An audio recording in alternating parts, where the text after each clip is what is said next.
Welcome back again to this channel Physics School for NEET by myself Ajit Salunke. Today we shall see whether we are eligible to become a doctor, whether we desire to be a doctor, whether we have that material to become a doctor. In this society, in today's post-COVID world, doctors have a great role to save the mankind as we know. Everybody wants to become a doctor. If you are studying in ninth, 10th, 11th, or 12th science, and you think that you want to become a doctor, do you really want to be a doctor? Okay, let us be with me, Ajit, and check these points now. तुम्हाला खरोखरीच जर doctor बनायचं असेल तर या पॉइंट्सचा आपण अभ्यास करूया की ज्यामुळं तुम्हाला हे खरोखरीच कळेल की डॉक्टर होण्यासाठी लागणारं जे मटेरियल जे आहे, जे केमिकल आहे ते आपल्यामध्ये आहे की नाही त्याचा आपल्याला विचार करावा लागेल. How much are you good in this? काही मुद्दे मी तुम्हाला सांगतोय की त्या मुद्द्यांचा मुद्दा म्हणून विचार करा माझ्या मित्रांनो, आणि त्याचा आपण विचार केल्यावर आपल्याला त्या प्रश्नांची उत्तरं मिळतील आणि मग आपण डॉक्टर व्हायला खरोखरीच एक योग्य व्यक्ती आहोत का हे आपल्याला कळेल. बऱ्याच वेळेला असं असतं की अनेक मित्रांना डॉक्टर व्हावं असं वाटतं म्हणून आपल्यालाही डॉक्टर व्हावं असं वाटतं, राईट? काही चांगले डॉक्टर्स आपण बघितलेले असतात, डॉक्टरांना मिळणारा एक मान मानात प्रतिष्ठा आपण बघत असतो आणि त्यामुळं पण आपल्याला डॉक्टर व्हावं असं वाटतं. त्याच्यात गैर काहीच नाहीये. पण मित्रांनो, आपल्याला हे बघायचं आहे की डॉक्टर होण्याचा जो मार्ग आहे तो स्वीकारत असताना आपल्याला आपल्यामध्ये आपण काही गोष्टींमध्ये आपली स्ट्रेंथ असली पाहिजे, आपण चांगले असलो पाहिजे. तर त्या गोष्टी आपल्याला point number 1, you must have very good marks in science.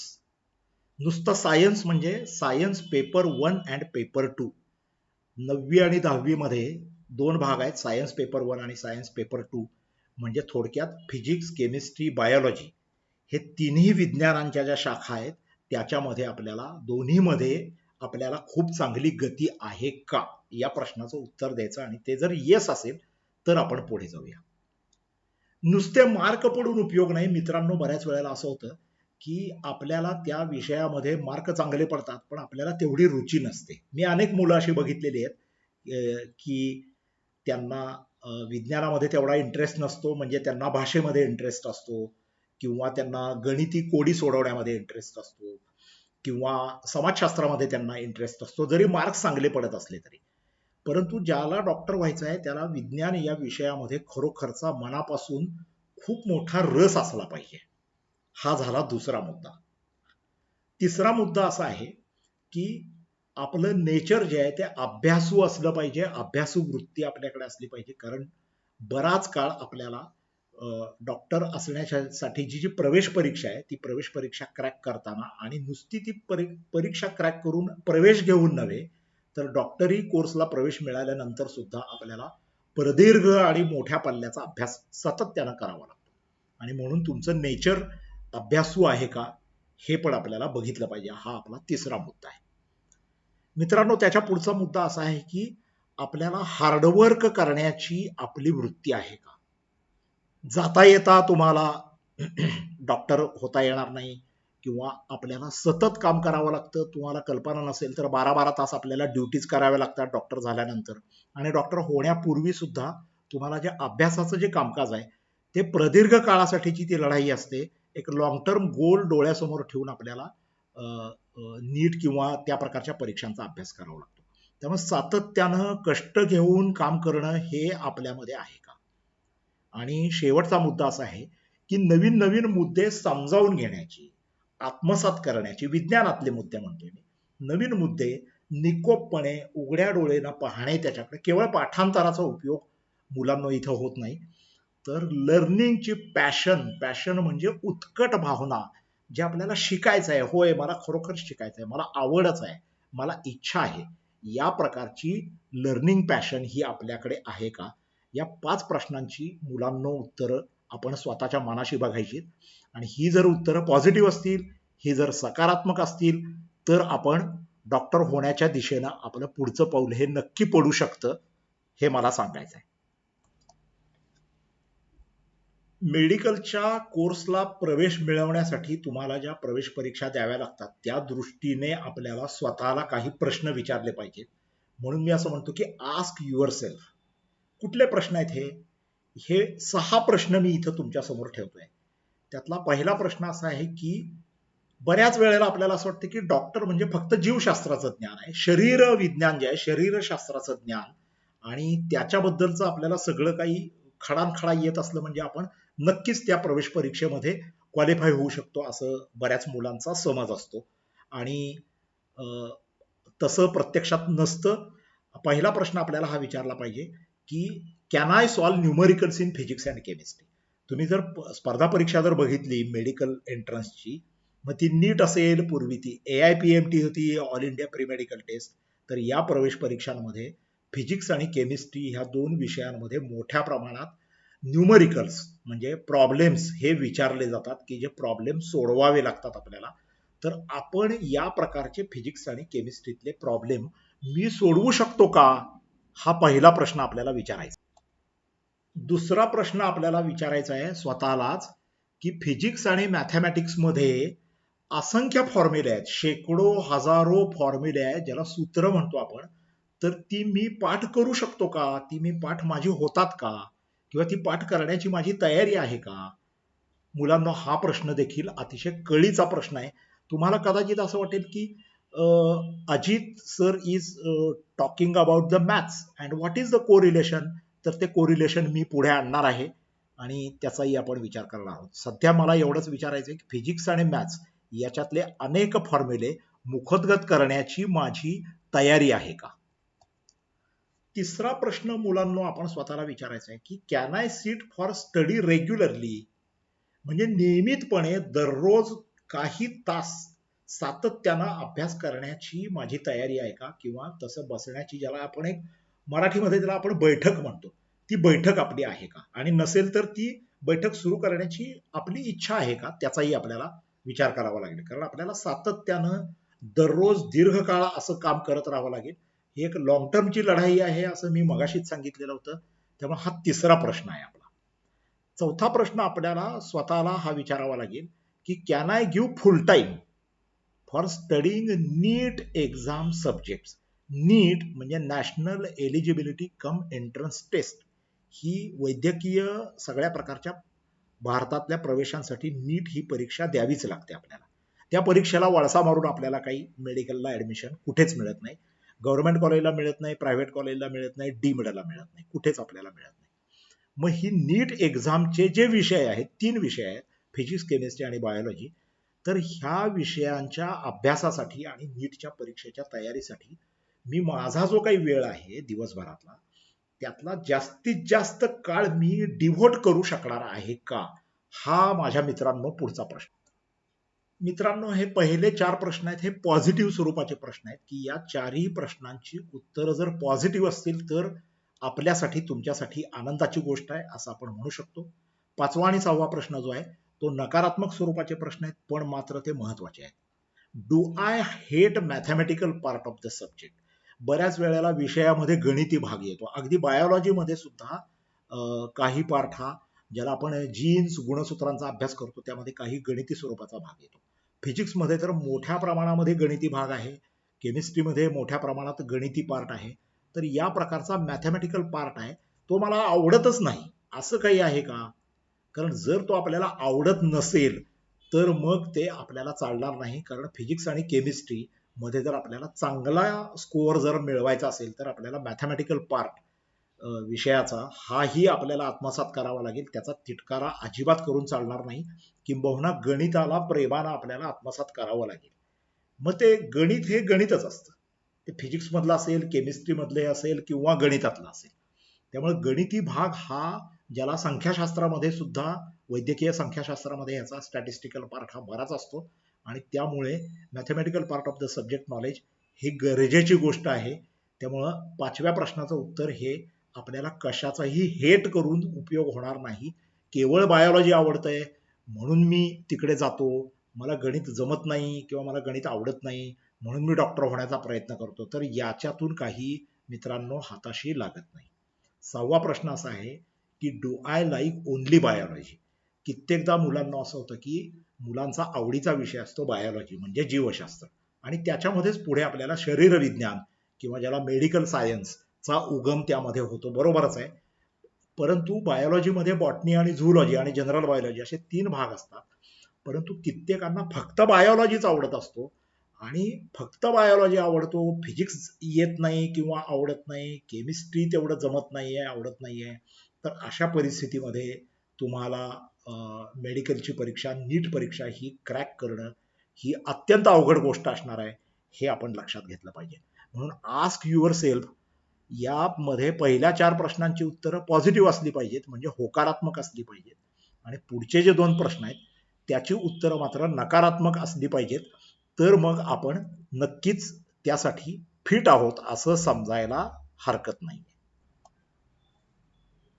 आता समजा आपण सुरुवातीला जे काही प्रश्न बघितलेले होते की त्या प्रश्नांची सगळी उत्तरं आपल्याला पॉझिटिव्ह आलेली आहेत, म्हणजे आपल्याला सायन्समध्ये चांगली गती आहे, सायन्स आपल्याला आवडतं भरपूर, आपल्याला गणिती भागाबद्दल सुद्धा काही तिरस्कार वाटत नाही, त्याच्याबद्दल पण आपली मास्टरी आहे, आपण ते चांगल्या प्रकारे करू शकतो, आपल्याकडे पॅशन आहे, लॉंग टर्म स्टडी आपण करायची आपली तयारी आहे.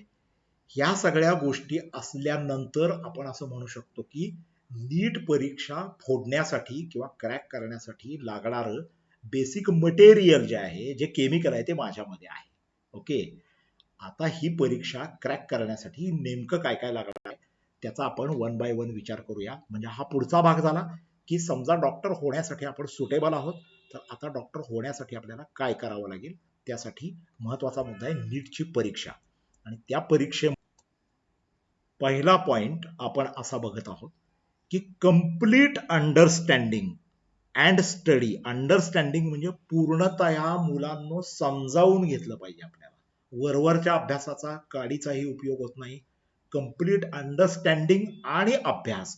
कशाचा अभ्यास करायचा आहे? 11वी आणि 12वीच्या सायन्सच्या पेपर्सचा अभ्यास करायचा आहे. कोणते पेपर आहेत?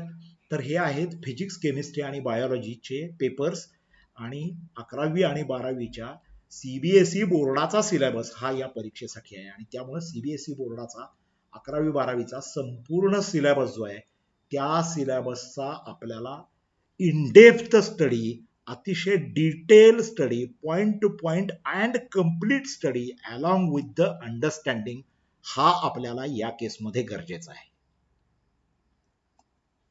माझ्याकडं अनुभवात असलेले बरेच विद्यार्थी आहेत आणि त्यांना असं वाटतं की गणिताची काय गरज आहे, आणि फिजिक्स, केमिस्ट्री, बायोलॉजी हे 3 विषय आहेत आणि मग त्यामध्ये गणित हा विषय परीक्षेला नाहीच आहे, त्यामुळे मग गणित आम्ही सोडून देतो. तर ही फार मोठी चूक नव्हे तर ही घोडचूक ठरते, कारण की आपल्याला नीटच्या परीक्षेतलं फिजिक्स आणि केमिस्ट्री पद्धतशीर जर सोडवायचं असेल तर 10वीच्या इयत्तेमध्ये, 10th मध्ये आणि 11th मध्ये जे तुम्ही गणित शिकता त्याचं संपूर्ण ज्ञान तुम्हाला आवश्यक असतं. इट इज मस्ट, म्हणजे ते तुम्हाला टाळताच येत नाही. मी त्यामुळं असं इथं अधोरेखित करतो की never skip maths in 11th.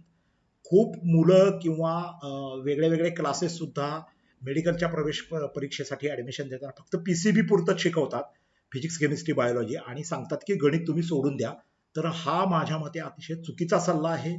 मी स्वतः पण एक प्रोफेशनल टीचर आहे, पण मी या प्रकारचा सल्ला कधी देत नाही. माझं असं म्हणणं आहे की 11वी पर्यंतचं मॅथ्स, 10वी आणि 11वीचं, 12वी मध्ये मॅथ्स तुम्ही सोडलं तरी चालू शकतं, परंतु 11वी मध्ये मॅथ्स हे कधीच तुम्ही सोडू नका, कारण त्या मॅथ्समध्ये असणाऱ्या ज्या गोष्टी आपण पुढच्या मुद्द्यामध्ये बघणार आहोत की ज्या आपल्याला फिजिक्समध्ये लागतातच. त्यातली पहिली गोष्ट आहे व्हेक्टर्स. व्हेक्टर्सचं पूर्ण नॉलेज, व्हेक्टर्स, त्यांची addition, subtraction, multiplication, dot product, cross product, व्हेक्टरची रिझोल्युशन्स, फ्री बॉडी डायग्राम्स तयार करता येणं, याची आपल्याला फिजिक्समध्ये अत्यंत गरज लागते. वेगळ्या वेगळ्या फोर्सेसचा अभ्यास आपण करत असतो तेव्हा आपल्याला त्याची गरज लागते. ट्रिगोनॉमेट्री म्हणजे त्रिकोणमितीचं पूर्ण ज्ञान आपल्याला लागतं, त्याचे सगळे फॉर्म्युले आपल्याला केवळ पाठच नाही मित्रांनो, तर ते वापरता यावे लागतात. आणि हे सगळं 11वीच्या मॅथ्समध्ये आहे. लाईन्सचा अभ्यास जो आहे म्हणजे स्ट्रेट लाईन, तिचा स्लोप, त्याचे फॉर्म्युले, त्याच्यापासून तयार होणारे इंटरसेप्ट किंवा त्याच्याशी संबंधित असणारा सगळा जो भाग आहे तो आपल्याला लागतोच लागतो. आणि क्वाड्रॅटिक इक्वेशन्स ज्याला वर्ग समीकरण म्हणतो, जे 10वी आहे 9वी आहे, त्याचं डिटेल आपल्याला सोल्युशन्स ही आपल्याला काढता यावे लागतात फिजिक्ससाठी विशेषतः. आणि केमिस्ट्रीचा पेपर 1 जो आहे फिजिकल केमिस्ट्री, त्याच्यासाठी हे गणित आपल्याला अत्यावश्यक असावं लागतं. मला तुम्हाला हे सांगायचं आहे मुलांनो, की ज्यांचा हा भाग वीक आहे त्या मुलांना नेहमी फिजिक्समध्ये मार्क अत्यंत कमी पडतात. अत्यंत कमी म्हणजे 180 मार्कांच्या पेपरमध्ये त्यांना 25 मार्क सुद्धा पडत नाहीत, कारण त्यांचा गणिती भाग हा कच्चा असतो. आणि त्यामुळं फिजिक्सची नुसती कन्सेप्ट जरी कळली तरी ते प्रत्यक्ष डील करणं किंवा तो प्रश्न सोडवता येणं हे अशा विद्यार्थ्यांना जमत नाही. त्यामुळं परत एकदा मी सांगेन की 10वी आणि 11वी मध्ये जे तुम्ही गणित शिकता, जे मॅथ्स शिकता, ते आपल्याला फिजिक्सच्या पेपरसाठी अत्यावश्यक आहे. आणि त्याशिवाय फिजिक्सवर आपल्याला कमांड ही मिळवता येत नाही. आपल्याला फिजिक्सच्या 180 मार्कांचा जो नीटचा पेपर असतो त्यामध्ये किमान 100, कमीत कमी 100 आणि सर्वसाधारणतः 120 पेक्षा जास्त मार्क जर आपल्याला मिळवायचे असतील तर तुम्हाला गणिती भागावर चांगली कमांड आपली असावी लागते. कारण जे प्रश्न विचारले जातात त्यामध्ये 45 प्रश्नांपैकी 20 ते 25 प्रश्न हे न्यूमरिकल स्वरूपाचे असतात. आणि जर तुम्ही मॅथ्स हे स्किप केलेलं असेल किंवा ते आपलं कच्चं राहिलेलं असेल किंवा ते आपण सोडून दिलेले असेल तर त्याच्यामध्ये आपल्याला हाताळणी करता येत नाही. आणि क्रॅकिंगसाठी शेवटचा मुद्दा असा आहे की फिजिक्ससाठी शेकडो फॉर्म्युले लागतात, शेकडो, अक्षरशः शेकडो फॉर्म्युले आहेत. साधारणपणे ढोबळमानाने मी त्याची वर्गवारी केलेली आहे 11वी आणि 12वीच्या फिजिक्समध्ये. सर्वसाधारणपणे सगळ्या मिळून फॉर्म्युल्यांची संख्या 600च्या घरात आहे. So you have to remember more than 600 formulae in physics. Then it would be possible for you to crack NEET examination. त्यामुळे remember these 4 points. तर मित्रांनो, आता आपण असं बघितलं की नीटच्या परीक्षेच्या क्रॅक करण्यासाठी तुम्हाला काय करावं लागेल हे आपण बघितलं. आता नीटचा एक जो पर्स्पेक्टिव्ह आहे तो आपण बघूया. पर्स्पेक्टिव्ह म्हणजे दृष्टिकोन, ज्याला आपण कुठून ती नीट परीक्षा बघायची. बऱ्याच वेळेला आपण असं असतो की आपला पियर ग्रुप असतो, की मित्रांचं छोटंसं सर्कल असतं, होय की नाही. आपल्या गावातल्या किंवा आपल्या कॉलेजमधल्या किंवा आपल्या क्लासमध्ये, आपण जिथं क्लासमध्ये जात असू तर तिथलं मित्रांचं एक छोटंसं वर्तुळ असतं की जी नीट ॲस्पायरंट्स मुलं आहेत. आणि त्यामुळं आपण आपल्या ग्रुपमध्ये एकमेकांशी कॉम्पिट करत असतो आणि त्यामध्ये आपण आपलं समाधान मानून घेतो. म्हणजे आपण असं म्हणतो की 10 मुलांच्या ग्रुपमध्ये माझा पहिला नंबर आला, मला बायोलॉजीमध्ये चांगले मार्क पडले, मी बेटर आहे, तर आपल्याला असं वाटायला लागतं की I am very good in biology. Same is the case for physics and chemistry.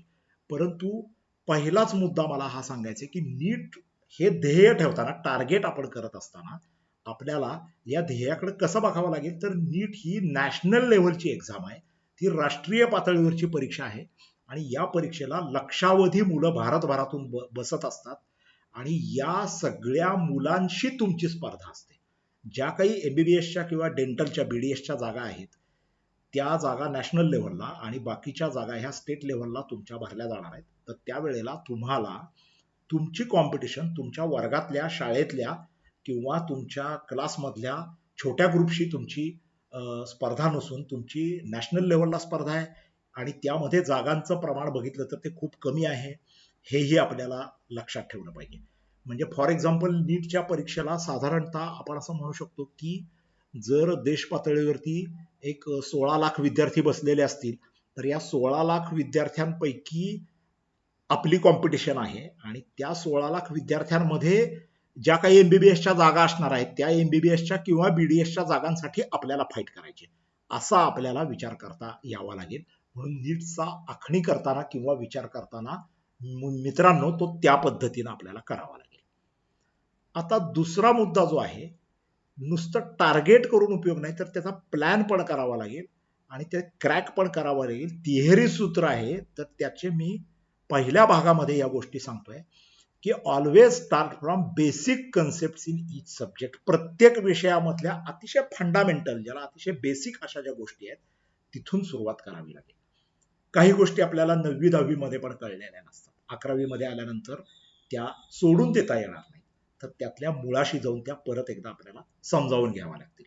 उदाहरणार्थ साऊंड वेव्स मध्ये काही भाग हा 9वी मध्ये आहे, काही भाग हा ऑप्टिक्स मध्ये 10वी मध्ये आहे. तो त्यावेळेला कळलेला नसतो, आपण तो तसाच बायपास मारलेला असतो, पुढे गेलेला असतो किंवा विसरून पण गेलेलं असतं. परंतु आता आपल्याला तसं करून चालणार नाही. तुम्ही 11वी आणि 12वीचा अभ्यास करताना मुळातल्या कन्सेप्ट पासून आपल्याला सुरुवात करावी लागेल आणि प्रत्येक विषयाची यामध्ये ओसी सिंड्रोम, ओसी म्हणजे ओव्हर कॉन्फिडन्स सिंड्रोम हा मुलांमध्ये असतो. त्यातनं आपल्याला मोकळं व्हावं लागेल, आपल्याला लाज बाळगून चालणार नाही. जी मूळ कन्सेप्ट आहे कुठल्याही विषयाची, फिजिक्समध्ये अगदी छोट्या छोट्या गोष्टींचं युनिट काय आहे, तर लांबीचं लेंथचं युनिट मीटर आहे, ज्याला एसआय युनिट म्हणतो. तर हे परत एकदा समजावून घेण्यामध्ये वाईट वाटण्यासारखं काही नाही, लाज वाटण्यासारखं काही नाही. आणि या गोष्टी बेसिक कन्सेप्ट समजावून घेतल्या पाहिजेत. एकदा त्या समजल्या की त्या पाण्यात पोहणाऱ्या माणसाला जसं ते परत पोहायला वेगळं शिकवावं लागत नाही, तो माणूस ते लक्षात ठेवतो आपोआपच. तशा पद्धतीने बेसिक ज्या गोष्टी कळलेल्या आहेत त्या विसरल्या जात नाही. त्यामुळे केवळ गोष्टी पाठ करून, नुसत्या पाठांतर करून तुम्ही आतापर्यंत कदाचित वेळ मारून नेली असेल, पण अशा पद्धतीनं पुढे जायचं नाही. समजल्याशिवाय पुढे अजिबात जायचं नाही. फिजिक्स असेल, केमिस्ट्री असेल, बायोलॉजी असेल, सुरुवात 11वीचं फिजिक्स, केमिस्ट्री, बायोलॉजी पासून होईल आणि त्यातल्या प्रत्येक कन्सेप्ट ही आपल्याला कळली पाहिजे आणि कळल्याशिवाय पुढे जायचं नाही. हा आपला दुसरा मुद्दा आहे. आणि तिसरा मुद्दा असा आहे की जिथं बऱ्याच मुलांची चूक होते, की विद्यार्थी करताना काय करतात, की खूप मुलं मी अशी पाहतो की जी फक्त बायोलॉजीला महत्व देतात. बरोबर आहे की 720 मार्कांच्या परीक्षेमध्ये 360 मार्क म्हणजे निम्मे मार्क हे एकट्या बायोलॉजीचे आहेत. परंतु 360 मार्कांच्या मेरिटवर तुम्ही नीट मध्ये फाईट करू शकत नाही. तुम्हाला फिजिक्स, केमिस्ट्री आणि बायोलॉजी तिघांनाही समान न्याय द्यावा लागतो. त्यामुळे गिव्ह इक्वल प्रायोरिटी, तुम्हाला तिन्ही विषयांना प्राधान्य समानच द्यावं लागेल. त्याच्यासाठी वेळ सुद्धा तुम्हाला तिन्ही विषयांना समान द्यावा लागेल, असं मला तुम्हाला अगदी आवर्जून सांगायचं आहे. आता या गोष्टी आपण बघितल्या, बाकीच्या गोष्टी आपण परत पुढच्या भागामध्ये सविस्तर बघणार आहोत. आज आपण आता हेही बघणार आहोत की नीटच्या परीक्षेमध्ये, राष्ट्रीय पातळीवरची जी परीक्षा असते, या परीक्षेमध्ये निगेटिव्ह मार्किंग असतं आणि या परीक्षेला मिनिमम पात्रता निकष काय आहे हे आपल्याला बघायचं. मिनिमम पात्रता म्हणजे एमबीबीएस आणि बीडीएस साठी आपण पात्र कधी होतो, हा बऱ्याच मुलांना माहिती नसतं. तर त्यामध्ये मागच्या वर्षीच्या 2020चा जो कट ऑफ होता त्यानुसार दरवर्षीचे कट ऑफ हे वेगळे काढले जातात. मिनिमम स्कोअर नीट परीक्षेतला 147 147 हा 2020 मध्ये होता. हा थोडाफार बदलत राहतो दरवर्षी, एवढे कमीत कमी मार्क पडावे लागतात. आता तुम्ही असं म्हणाल की 720 पैकी 147 म्हणजे इझी गोष्ट आहे, असा यालाच मी ओसी सिंड्रोम म्हणतो, ओव्हर कॉन्फिडन्स सिंड्रोम.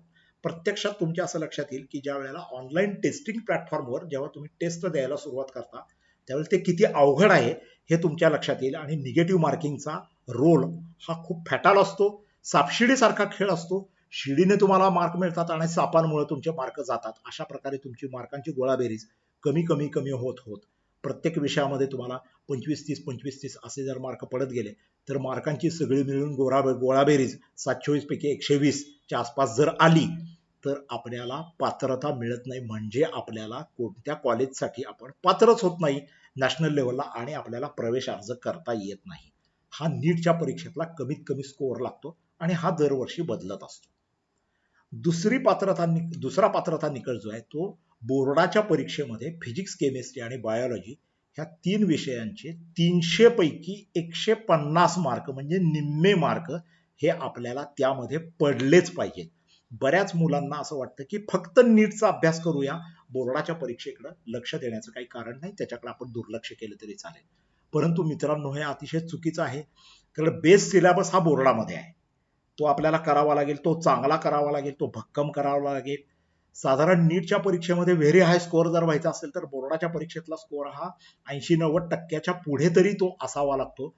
त्यांची अपेक्षा एवढीच आहे की 50% तरी मार्क पीसीबी मध्ये पडले पाहिजेत. मुलांना मला हे सांगायचं, हा एवढा धोक्याचा सिग्नल आहे की अनेक मुलं फ्रस्ट्रेट झालेली मी बघितलेले आहेत, त्यांना पुन्हा 12वी द्यावी लागलेली आहे. जर 300 पैकी 150 पेक्षा एक जरी मार्क कमी पडला किंवा 2-3 मार्क जरी कमी पडले तरी असा विद्यार्थी नीट मध्ये कितीही मार्क पडले तरी तो पात्र ठरत नाही. मूळ पात्रता बोर्डाची आहे, त्याच्यानंतरची पात्रता नीटच्या परीक्षेची आहे.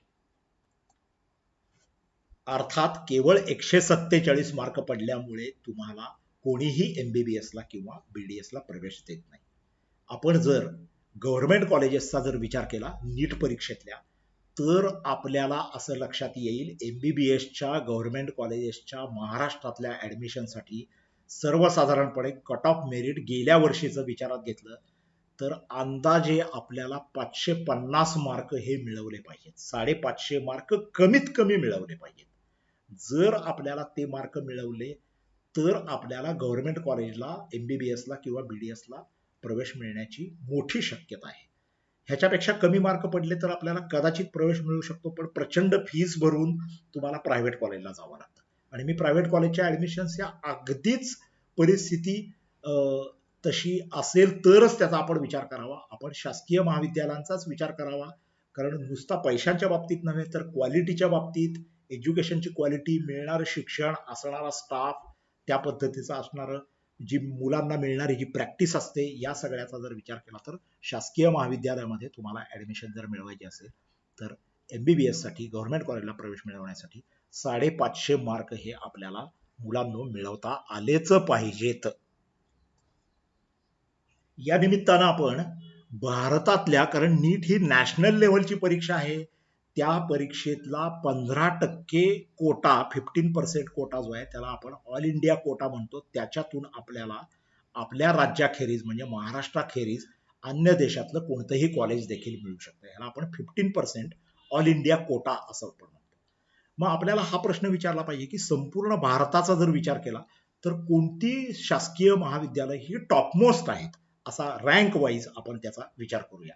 यामध्ये मी all India institutes of medical sciences, JIPMER, या संस्था बाजूला ठेवतोय, कारण ह्या वेगळ्या प्रकारच्या संशोधन संस्था आहेत.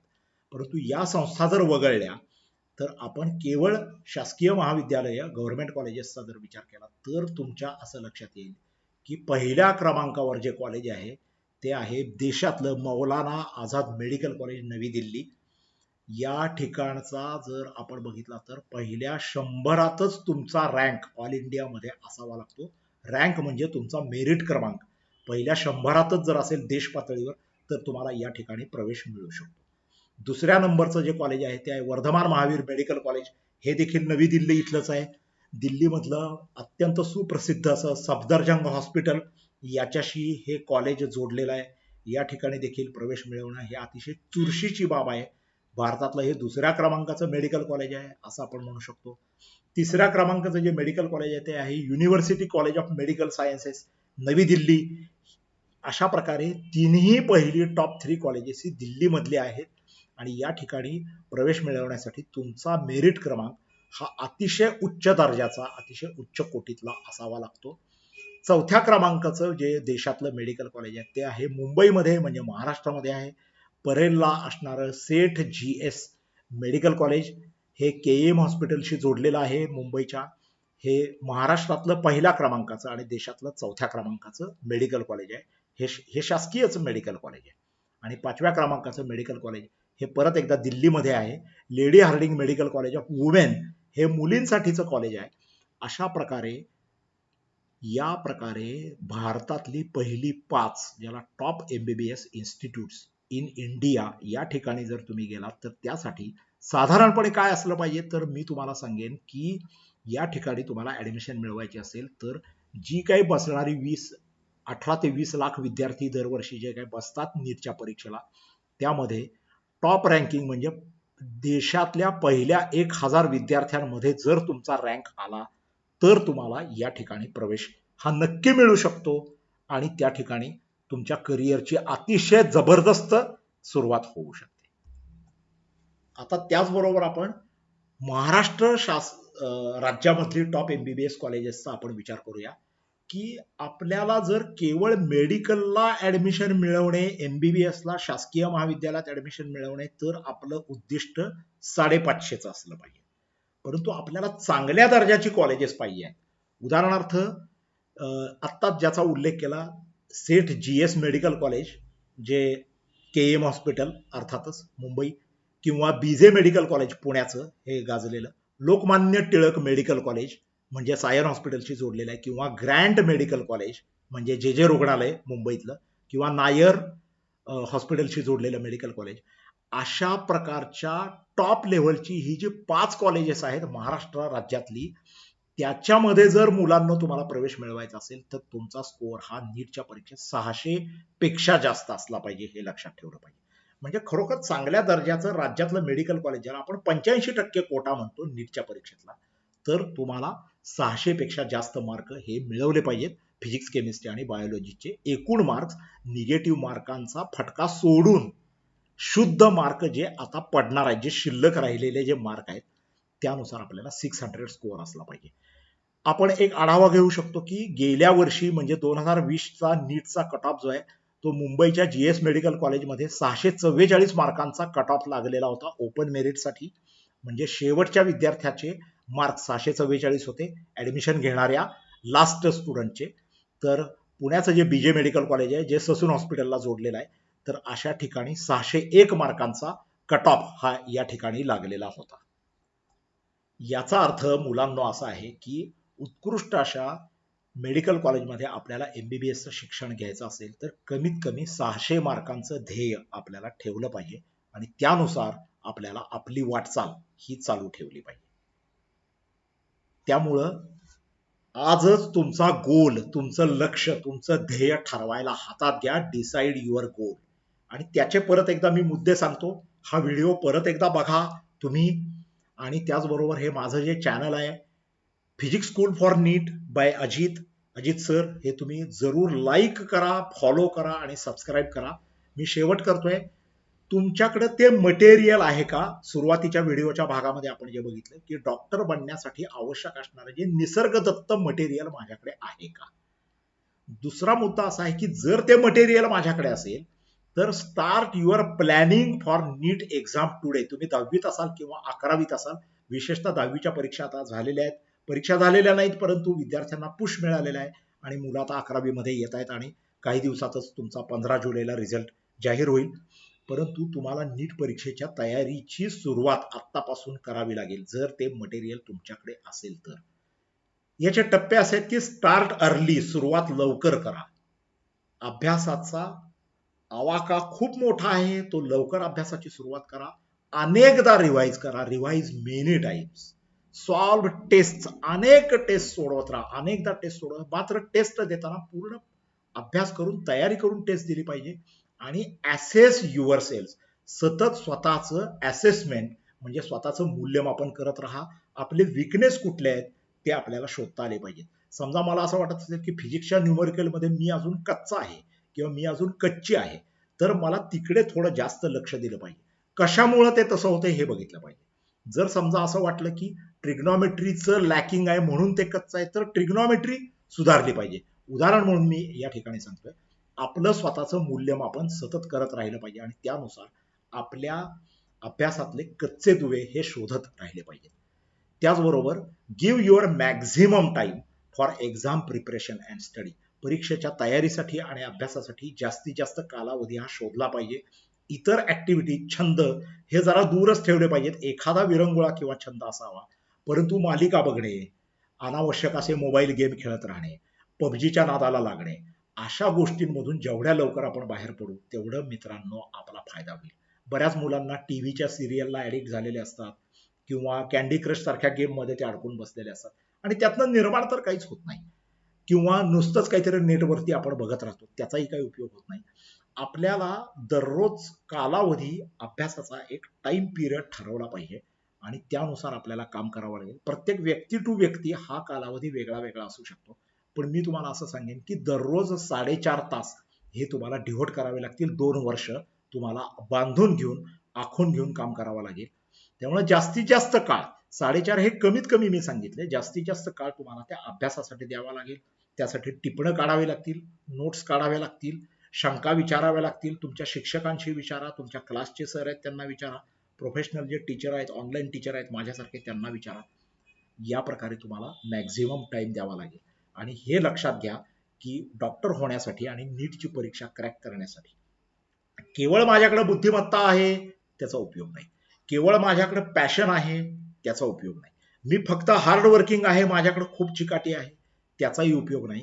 हे सगळं आपल्याला असलं पाहिजे. आणि शिवाय ही एक मोठी लढाई आहे, मोठ्या पद्धतीची लढाई आहे. It is a long ride. या ठिकाणी आपल्याला कुठलाही शॉर्टकट नाही आहे मित्रांनो. आपल्याला झटपट किंवा ताबडतोब किंवा बायपास मारून किंवा काहीतरी प्रश्नपत्रिका 4 सोडवून अशा पद्धतीनं आपल्याला यामध्ये यश मिळवता येणार नाही. तर मित्रांनो, आपण आज पहिल्या भागामध्ये आपल्यामध्ये डॉक्टर होण्याची तीव्र इच्छा आहे, पण डॉक्टर होण्याचं आवश्यक मटेरियल आहे का? त्याचबरोबर जर डॉक्टर व्हायचं असेल तर त्यासाठी कुठली परीक्षा द्यावी लागेल आणि त्यासाठी काय नेमकं करावं लागेल, त्या गोष्टी आपण बघितल्या.